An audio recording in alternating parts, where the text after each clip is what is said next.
Yeah, Senator Lankford.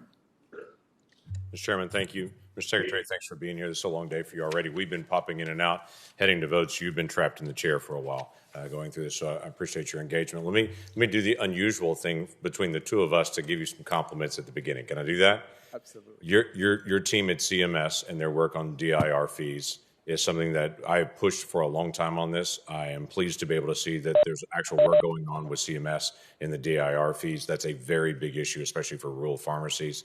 Continue to be able to do the work. There are a lot of people that are counting on access to rural pharmacies and other pharmacies based on that work. Just don't allow entities out there to be able to water everything down with what actually needs to be done. Keep going all the way through.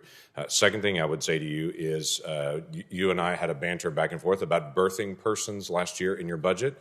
Your budget doesn't use the term birthing persons this year. You use the term mothers. Thank you. You have pregnant people in there as well. That's close enough on it. So I appreciate just the terminology on being able to use that as well. Let me talk through a couple of things on this that I do want to be able to get in on. Switching over, the questions for the record and the responses from your team have been exceptionally slow or non-responsive entirely. I'm not trying to be difficult in some of the questions, but when you were before us last summer, it took all the way until February to be able to get an answer, and when we got the answers, they were non-answers. When we've asked some other questions to be able to follow up earlier this January, we got a non-answer back in March. We've got to be able to get dialogue. So even if you and I just get time on the phone to be able to get answers, we've got to be able to work through answers and try to be able to figure this out. You've been in the House of Representatives. You know what that's like. You want to actually get answers to questions and try to figure out which direction the administration is going. So my first question is really just assurances. Can we find a process that we can actually get answers to questions?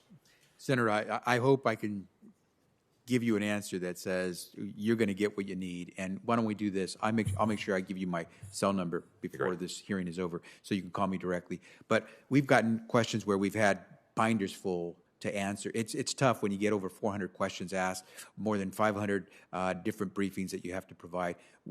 But having served as a member, sitting where you are, absolutely, we want to be responsive. Okay, I'll be judicious with that, but let's find a way to be able to just get answers to questions, because we're looking for directional issues. Following up with what Senator Daines was talking about with Title 42, this has been used as an immigration policy piece. For instance, the administration came in and changed Title 42 and said if you're coming in with a young child, then Title 42 doesn't apply to you anymore. There is no more pandemic for you. So there are some things that have actually worked it as an immigration policy. I think our biggest issue is at the same time, there's a request from the administration saying we need $10 billion more dollars because of the pandemic. There's also a decision to say the pandemic's over and the risk is over the border, and there's not even a requirement for individuals crossing the border to get a vaccine when they cross. It's made available to them, but not a requirement to be able to do that. I think that's the biggest issue that we're seeing from everybody. And I won't try to give you a full response, but I'll simply say with regard to children, the reason there was an exception made to children, and by the way, that's been questioned by some courts, is because a child, if not allowed to come in, we have no idea what will end up happening to that child. Right. These were even family units, though, coming with small children. So it wasn't just a child that was an unaccompanied minor. These were family units of any size that if they had a 4-year-old with them, then they were all allowed to come in. We can follow up on that. I've got 10,000 questions I want to go through. One of the entities in my state had done testing for an at-home antigen COVID test, which they had great responses from in their labs and had a really positive piece. I want to fill you in on what happened on the FDA side on this, though, and the frustration that they've had. They had a very difficult time hearing back from their reviewers. The lead reviewer that they had went on leave for a while, and no one else was assigned to their case, so they had an extended period of time where they got no responses at all. When they start getting responses back, they're asked to be able to send information in by email, but the email servers kick it back and say it's too large, and there was no way to actually be able to submit it online as well to be able to do it. When they finally do get an answer just this past week, after all this long process they've gone through for months, this was the answer they got back. FDA has determined that further review of your EUA request is not a priority. FDA therefore declines to issue an EUA for the product at this time. Here's the concern. The sense is for these at-home antigen tests that are coming out dealing with COVID, that it seems to be the larger companies are getting through the process and the smaller companies are getting this response. This request is not a priority at this time. Tell me that's not so, and how do we able to document that the larger companies aren't navigating the system and the smaller companies are getting from the FDA, you're not a priority?